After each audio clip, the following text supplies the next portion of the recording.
Welcome. In this video, I will show you how to uninstall applications on your LG Smart TV.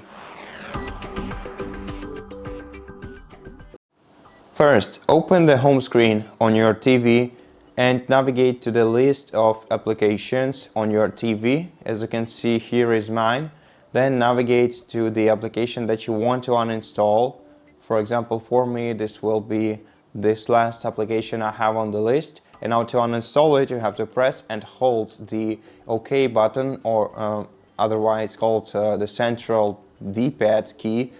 Hold it down until you see this screen, and then press the up arrow key, then the right arrow key to navigate to the trash bin icon, and then press OK button once again, and then select delete. And after that, this application will be deleted from your TV. Then you can close this menu, and that's basically it. Thank you for watching this video. If you liked it, please consider subscribing to our channel, leave us a like and a comment below, and I'll see you in the next one.